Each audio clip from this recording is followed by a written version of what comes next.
Cześć, witajcie na moim kanale. I tak jak na pozostałych moich filmikach, których już powoli robi się sporo na tym właśnie kanale, tak tutaj pokażę Wam hotel Kolibri Prestige and Spa w Turcji. To jest hotel w kategorii 5 tureckich gwiazdek z formułą Ultra All Inclusive, na który przyjechałem w sierpniu 2024 roku z biura podróży Rainbow. Przyjechałem tutaj na tydzień, słuchajcie, no i opowiem Wam, jak wygląda ten hotel, pokażę Wam formułę All Inclusive, udogodnienia, które są w hotelu, pokój, plaże, wszystko co tutaj możemy znaleźć i też jakby sporą dawkę swoich subiektywnych opinii na temat hotelu. Natomiast słuchajcie, no te moje subiektywne opinie jakby no, nie biorą się z niczego, no jeździmy dosyć sporo po hotelach w formule All Inclusive z polskich biur podróży i jakby myślę, że potrafię jakby co nieco powiedzieć, jeżeli chodzi o ciekawe rzeczy. I teraz tak, słuchajcie, na sam początek w ogóle, później już nie będzie widać mojej twarzy, tylko będę Wam pokazywał to, co jest fajne, natomiast jakby pewna taka złota rada generalnie, co mnie mocno zdziwiło, ale wszystkie ceny tutaj podane są w euro i w dolarach i to jest wartość 1:1, a jak my tu przyjeżdżaliśmy, to kurs euro to było 4,30, natomiast kurs dolara to było 3,80, więc różnica gigantyczna i tak naprawdę warto zabrać te dolary. My na szczęście zabraliśmy je, ale całkiem przypadkiem, nie wiedziałem o tym i okazuje się, że całkiem spore pieniądze można na tym zaoszczędzić. Więc to jest jakby pierwsza rzecz. I teraz druga rzecz, to też ważna porada na sam początek. W ofercie hotelu biura podróży Rainbow nie było tu innych pokojów niż pokoje takie standardowe. Natomiast jakby jak się meldowaliśmy, to pani pierwsze to spytała, czy chcemy pokój, podejść jakoś pokoju, tak? Mogliśmy wybrać sobie albo pokój z jacuzzi na balkonie za, uwaga, $10 za dobę, albo pokój z jacuzzi i widokiem na morze, ale to jacuzzi było w pokoju i to było za $20 za dobę, więc jakby myślę, że rewelacyjna oferta, my się na to zdecydowaliśmy. Ja Wam zaraz pokażę, jak ten pokój wyglądał i też właśnie pozostałe rzeczy. Więc słuchajcie, ja tutaj nie będę żadnych wycieczek uprawiał, nie będę pożyczał samochodu, niczego. Przyjechałem do Turcji po to, żeby poleżeć w basenach i porelaksować się, zjeść dobre jedzenie, wypić dobre drinki. Czy to mi się udało? No zaraz zobaczymy. Natomiast jakby ten hotel, powiedzmy, że ma swoje plusy i minusy. Plusy są gigantyczne, minusy też są pewnego rodzaju, pewne kompromisy. Jeżeli chodzi o cenę, bo to jest ważne, jakby my tu przyjechaliśmy w 4 osoby za niespełna 12 000, więc na tydzień, więc jakby no ta cena jest dosyć, myślę, że okej. No, ale pewnych rzeczy temu hotelowi brakuje i zaraz wszystko zobaczycie, zaraz Wam wszystko opowiem. Słuchajcie, zapraszam do filmu, już zaraz ja znikam i będziecie widzieli wszystkie te rzeczy z moim komentarzem. No to słuchajcie, lecimy z tematem. I teraz odprowadzę Was po hotelu, zaczynając od budynku numer 3, poprzez budynek numer 2 i budynek numer 1, w którym są restauracje i ta główna część. W ogóle hotel ma plan cały takiego wąskiego prostokąta, gdzie budynki są po jednej stronie, a jakby udogodnienia po drugiej stronie. I teraz tak, z tyłu pod budynkiem numer 3 jest taka scena, gdzie odbywają się wieczorne atrakcje, ale jak widzicie, to nie przeszkadza, bo okna wychodzą na drugą stronę. Czyli tak naprawdę tu mamy po prostu wejście do tego budynku. Okna, te, które tu widzicie, to są jakieś takie okna z korytarza, a to, co się dzieje pod budynkiem, jakby nie przeszkadza. I teraz pod budynkiem numer 3 jest właśnie taki basenik dla dzieci z jakimiś takimi mikrozjeżdżalniami i po prostu tutaj dzieciaki się bawią. Później między budynkiem numer 2 a budynkiem numer 1 jest właśnie pierwszy bar, on tam troszeczkę jest dalej schowany. I cóż, i te budynki mają jakby balkony na drugą stronę, czyli na taką uliczkę dojazdową. Pod budynkiem numer 2, tak jak już widzicie, to już jest basen z tymi zjeżdżalniami, gdzie ratownik siedzi i pilnuje. Sorry, że ja to tak pokazuję, natomiast nie chcę kręcić ludzi w jakichś tam strojach kąpielowych. I tutaj idąc jakby dalej wzdłuż tego budynku 2, dochodzimy sobie do pierwszego takiego tam lunch baru, gdzie są serwowane dania do stolika, kelnerzy je podają, to są jakieś tam burgery, nie burgery. Plac zabaw tu jest też obok, taki mały dla dzieci i ta strefa, gdzie można dzieci oddać pod opiekę animatorów. Przecież tam w środku jest jakoś tak duszno, gorąco, to nie jest nic spektakularnego. I teraz tak, przechodzimy przez taką jakąś uliczkę i dochodzimy do budynku numer 1, gdzie już tutaj będą te wszystkie jakby wewnętrzne atrakcje. I gdzie będzie lobby, gdzie będą restauracje i tak dalej, bo w budynkach numer 3 i 2 tego nie ma, po prostu trzeba się ten kawałek przejść, natomiast słuchajcie, to nie jest jakby daleko, one nie są zbyt długie. Oto jeszcze jedno pokazanie tych zjeżdżalni, przy czym tu jest w ogóle ratownik i tu jest mega dzicz, on na nic nie patrzy kompletnie, nie? Także tu też trzeba uważać trochę z dzieciakami, trzeba ich powiedzmy pilnować, bo to jest tak, że ktoś tam zjeżdża z tej zjeżdżalni, a nawet dobrze na dole nie odejdzie, już następna osoba jedzie, bo to nie jest tak, że jest jakieś światełko, które mówi, że można jechać, albo ktoś tam stoi i puszcza, tylko po prostu się jedzie, jak się uzna to za stosowne. Ja się na tych zjeżdżalniach bawiłem całkiem fajnie, moje dzieciaki zresztą też. Nie ma jakiegoś limitu wiekowego, wzrostowego, nikt tego kompletnie nie pilnuje, więc no tak to wygląda. Tu jeszcze słuchajcie, jedno takie ujęcie tego, co jest dla tych młodszych, to jest fajne. Aha, i te rzeczy są w ogóle wyłączane, one są czynne 3 godziny rano i 3 godziny po południu, czyli tam trzeba się na to załapać, a w międzyczasie te konstrukcje są nieczynne. Dobra, dochodzimy do budynku numer 1 i tu pierwsze co, to wita nas właśnie jakby recepcja. Recepcja mówi po angielsku, więc tam ze spokojem i tu jest jakby taka strefa, gdzie działa Wi-Fi za darmo. Można przyjść i sobie po prostu tutaj posiedzieć, przy czym tu nie ma żadnego baru, więc jakby trzeba sobie przynieść z tego lobby baru jedzenie, jakieś tam przekąski, ciastka, picie i można siedzieć, korzystać z internetu do oporu. Dobrze, i tutaj słuchajcie, dochodzimy do budynku numer 1, który też ma basen, ale to już jest taki basen, taki bym powiedział spokojniejszy. Tam jest jakaś jedna zjeżdżalnia, ale generalnie tutaj się troszeczkę mniej dzieje i tutaj jest też snack bar, który właśnie też serwuje do stolika przekąski w trakcie dnia i jakieś tam napoje. Przy czym tutaj te napoje są też takie właśnie ograniczone w tych barach zewnętrznych. Aha, i tu co jest ważne, jakby to balkony też wychodzą na tą strefę. To nie jest tylko tak, że one wychodzą na snack bar, bo tu też są imprezy i to jak zobaczycie później całkiem dzikie, więc to troszeczkę może przeszkadzać, jeżeli dostaniemy balkon z widokiem na ten snack bar, bo w trakcie dnia przyjdziemy, rozpakujemy się i będzie się wydawało nam to całkiem spokojne, natomiast impreza trwa tutaj no gdzieś do 12. No shisha, tutaj jest takie stoisko, można sobie to za dodatkową opłatą skorzystać. Nie próbowałem akurat w tym hotelu, więc nie powiem, czy jest fajna. Ale i właśnie ten snack bar, jeszcze raz na niego ujęcie, to jest ciekawe w ogóle, bo tu jest obsługa kelnerska. Teraz zejście do plaży, słuchajcie, to jest w ogóle fajne, bo tutaj po prostu jakby idziemy takim podziemnym korytarzem i nie musimy przechodzić przez tą autostradę, która biegnie w tej części Turcji po prostu wzdłuż jakby wybrzeża, tylko przechodzimy pod spodem i tu mamy kolejny snack bar i miejsca zadaszone. I teraz tak, prysznic ze słodką wodą i w ogóle co tu jest fajne, o ile nad basenami no jednak jest walka leżakowa o cień, o tyle tutaj to jest wszystko kompletnie zadaszone i tak naprawdę to nie ma problemu, żeby sobie poleżeć na leżaku w cieniu, bo tych leżaków jest bardzo dużo i po prostu z tego zwyczajnie można skorzystać, więc to jest naprawdę fajne. To jest oczywiście też w cenie, więc jakby leżenie na plaży, no super sprawa, jeżeli chcemy odpocząć od słońca. O, widzicie, to jest rewelacja, bo tego cienia jest sporo, no ale można sobie leżak oczywiście wyciągnąć na słońce.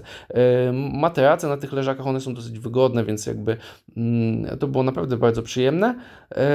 No, flaga z ratownikiem jest, natomiast ratownik też jakby jest rzadko i on tak specjalnie się tym wszystkim nie przejmuje. I teraz tak, postaram się Was w jakiś rozsądny sposób oprowadzić po hotelu. Spa, ono jest fajne, ja skorzystałem z hamamu za $20, naprawdę był ekstra, później to pokażę jak tam wygląda wewnątrz. I cóż, i tutaj jakby to się wszystko tak właśnie trochę rozgałęzia, że idziemy do tego na plażę, schodzimy do restauracji w tym samym miejscu i właśnie wchodzimy do tego spa. Tu jest spa, sorry za te paski, ale nie wiem, to światło po prostu to powodowało. Ono jest fajne, bo to spa, bo tu jest w ogóle basen, siłownia, centrum masażu. I jak miałbym porównywać ceny, a korzystam czasami w Polsce z jakichś tam zabiegów, czy masaży, czy innych rzeczy, to tu jest tanio. Tu jest naprawdę tanio. Po prostu ten poziom w Turcji jest tani, no ale znowuż co tu jest ciekawego, że na przykład poszedłem na hammam i tam się kręcili jacyś ludzie, tak? Czyli miałem wykonywany zabieg i w tym samym miejscu jacyś tam ludzie się kręcili.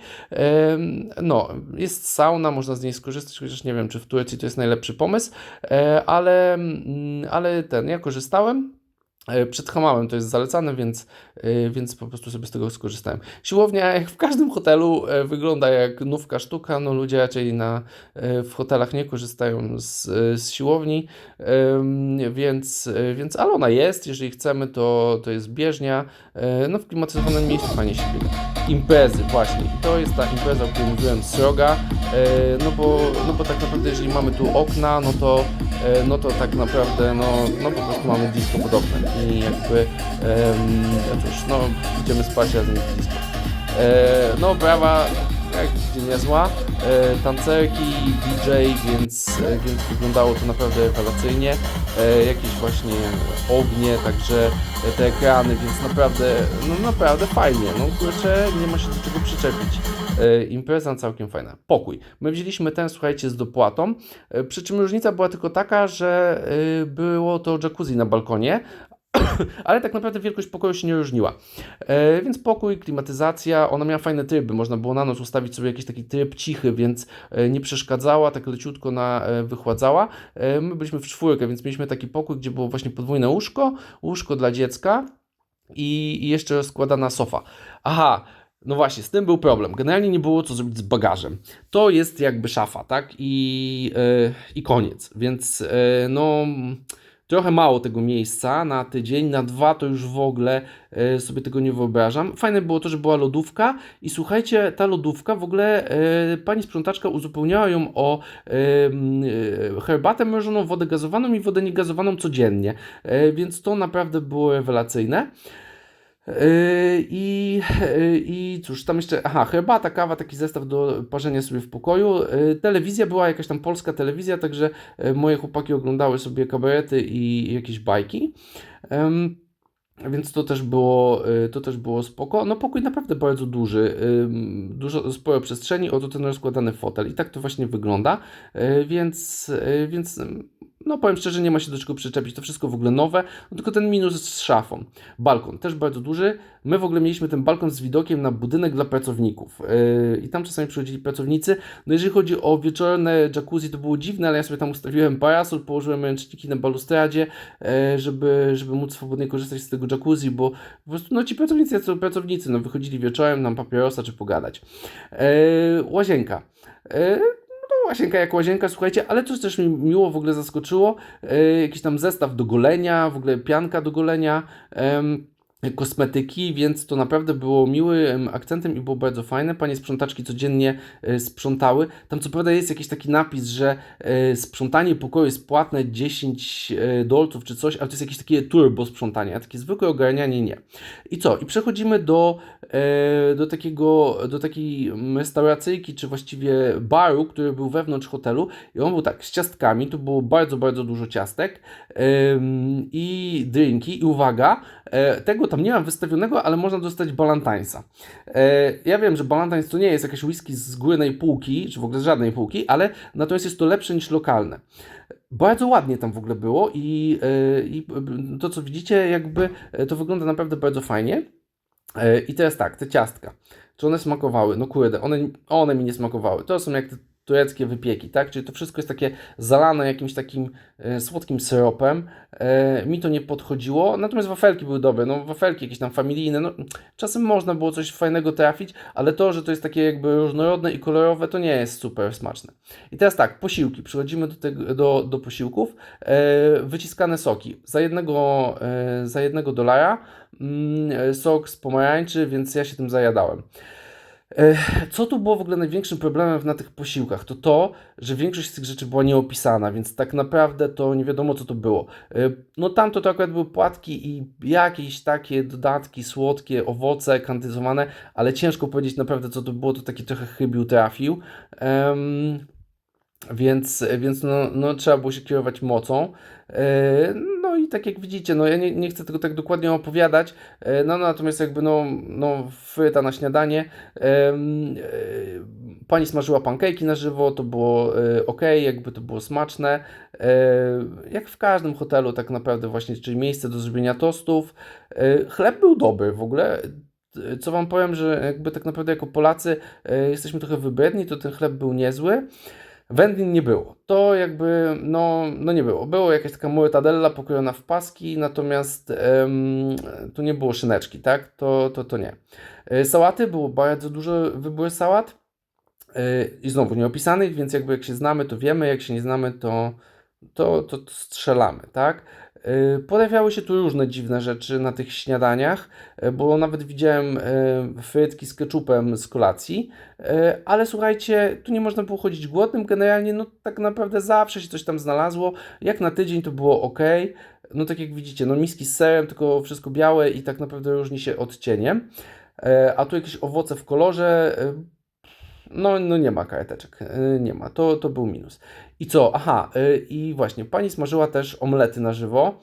No i znowu, czy one były dobre, czy niedobre? No sam omlet był dobry, tylko na przykład omlet z cebulą to był omlet z surową cebulą. I pani po prostu na 3 minuty to wrzucała, ciach i omlet z surową cebulą był robiony. Więc jakby mi on nie smakował. No i właśnie, dużo tych znowu ciast, takich kolorowych, ładnych, ale w smaku to pozostawiało wiele do życzenia. Okej. Nie będę tutaj nic komentował na temat tego, tylko po prostu sobie chwilę popatrzcie. Te chlebki tureckie, one też były fajne. I też to było tak cały czas jakoś gdzieś tam robione, wypiekane. Zaraz przejdziemy do następnego posiłku. To już jest, to już jest następny posiłek. Te posiłki się w ogóle między sobą nie różniły specjalnie, więc jakby to jest tak, że tam dużo było takiego jedzenia obiadowego. No i cóż, takie sałatko, zupki, jakieś takie mieszanki.